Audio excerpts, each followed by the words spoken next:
Puedo añadir entonces más tablas, sí. Ya tengo relacionadas mis tablas de calendario, de clientes y de pedidos. Puedo saber también acerca de los empleados, por ejemplo, de qué país vienen estos empleados. Puedo llevarlo a la zona de filtros. Él va a repetir los datos de los empleados hasta que yo no genere relaciones. Como en empleados sí se llaman igual, le voy a pedir que autodetecte las relaciones. Y directamente ya quedan relacionados y yo puedo decirle, quiero filtrar por el país del empleado los empleados que están en Estados Unidos, y eso me lo aplica a todos los elementos de mi tabla dinámica. O, ¿por qué no tenerlo trabajar con las categorías? Llevo las categorías a los filtros. No, a los filtros quería llevar. En cualquier caso también necesito relacionar. Le voy a pedir que autodetecte. Encuentra las relaciones. Y aquí tengo la lista de categorías para trabajar, ¿sí? A la hora de trabajar con categorías yo puedo ver todas o puedo ver algunas. Que si ya me interesan las primeras categorías. Utilización convencional de las tablas dinámicas. Pero ahora mi tabla dinámica, si se dan cuenta, está alimentada por 5 tablas y tengo los campos de las 5 tablas a disposición de una tabla dinámica, que me permite ir cruzando cada vez más variables en función de un mismo hecho, que son mis pedidos. Sobre mi importe de pedidos, ahora yo lo puedo analizar si quiero por el tiempo, por el producto, puedo cruzar tiempo y producto, más el país de mi empleado, más los datos de clientes. Ahí se vuelve más interesante, más rico el análisis. ¿Y cuántos buscar B tuve que escribir para combinar estas 5 tablas? Todavía no escribí ningún buscar B. Y entenderlo también como una oportunidad, no solo de facilitar el análisis, sino también sepan que esta manera de relacionar las tablas también tiene un rendimiento mayor. Es decir, va a ser más rápido las consultas que hagan de esta manera que con buscar B. Siguiente paso para el análisis tiene que ver con un problemita que me pasa cada vez que veo un filtro que dice múltiples elementos o varios elementos. Cada vez que yo leo varios elementos, a mí como que me corre una gota fría por la espalda. No sé si les pasa. Porque la mayoría de los problemas de cuando algo no cuadra están en esos paréntesis que esconden algo. Que esconden cierta información que capaz no se filtró de la misma manera y sea el origen de todo lo que no me estaba conciliando y me generó capaz algún mal momento.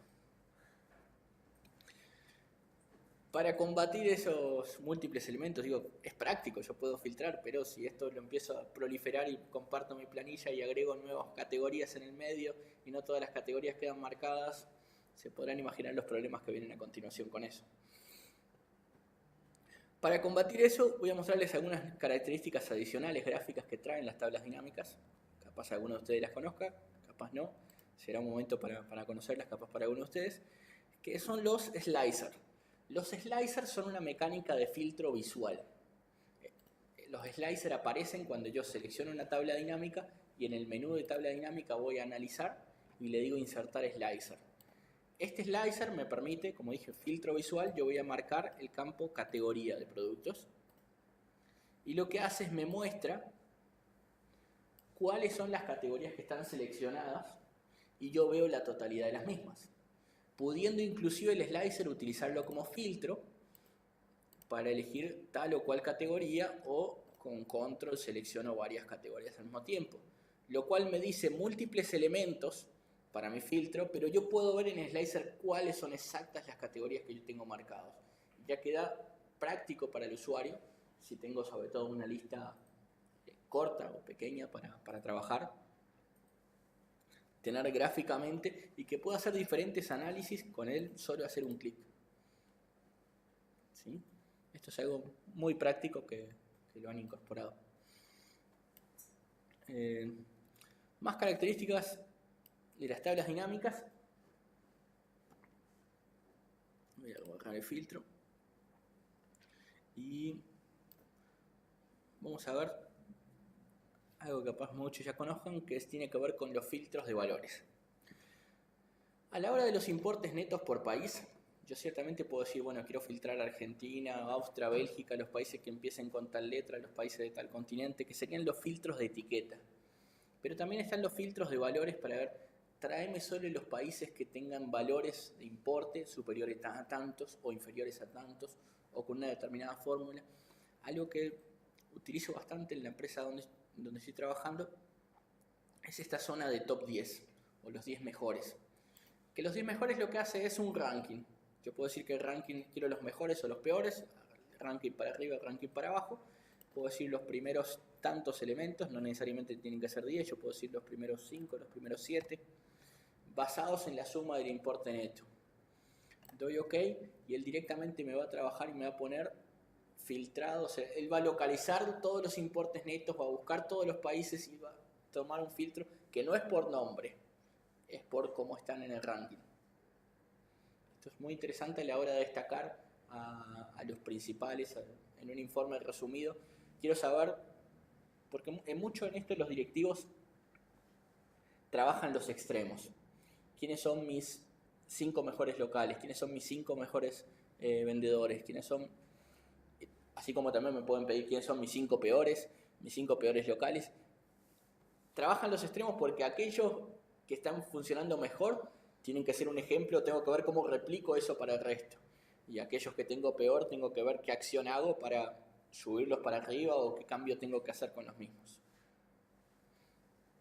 De ahí la utilidad de este filtro de valor. Otra de las herramientas que tenemos, en mi caso lo utilizo bastante, tiene que ver con los mapas, el formato condicional. Uno que utilizo mucho son las escalas de color. Y las escalas de color es una manera que gráficamente y de manera rápida pone en la escala básica verde al número mayor, rojo al número menor y me hace todo un degradé en función de eso. Esto me facilita que me llame atención los números más altos, me llamen atención los números más bajos. Si alto para mí es positivo, los pongo en verde, puedo invertir la regla, porque a lo mejor si estoy hablando de costos o de gastos, va a tener un verde el que tenga el número menor. ¿Sí? Otra manera de ir formateando. También los slicers, todo esto es muy formateable. Voy a mostrarles algunas de las características. Por ejemplo, no los quiero ver todos como filas porque quiero hacer un dashboard y quiero cambiar la posición y mostrármelo, por ejemplo, en 2 columnas. Y voy cambiando el ancho de esta manera, de las categorías, o si no, ponemos en 4 columnas. Vamos a ponerlo de esta manera. Formateo el slicer y lo pongo aquí abajo para tener a mano para quien quiera analizar, y aquí va eligiendo las categorías que le gustan. ¿Sí? Otra de las características a nivel de análisis, estoy hablando de todo lo que parte de la tabla dinámica, que dijimos que ya todos están manejando eso. Insertamos trabajar con gráficos, ¿sí? Por ejemplo gráficos de barra. Lo interesante de trabajar al mismo tiempo con tablas y gráficos es la coherencia que hay sobre uno y otro. Yo puedo filtrar algo en una tabla dinámica y automáticamente sucede lo mismo en el gráfico, o lo filtro en el gráfico y llevo a la tabla. Y también a esto puedo sumar el slicer, es decir, quiero ver solamente una categoría y todos van a ver los datos de esa categoría. O quiero filtrar varias y tanto tabla dinámica y gráficos se amoldan a esto. Los gráficos además tienen varios diseños últimamente muy atractivos para hacer que mis gráficos y mi presentación sea más legible, Entonces, gráficos, tablas dinámicas, mapas de color. Otra de las características que quiero abordar aquí sobre tablas dinámicas a la hora de analizar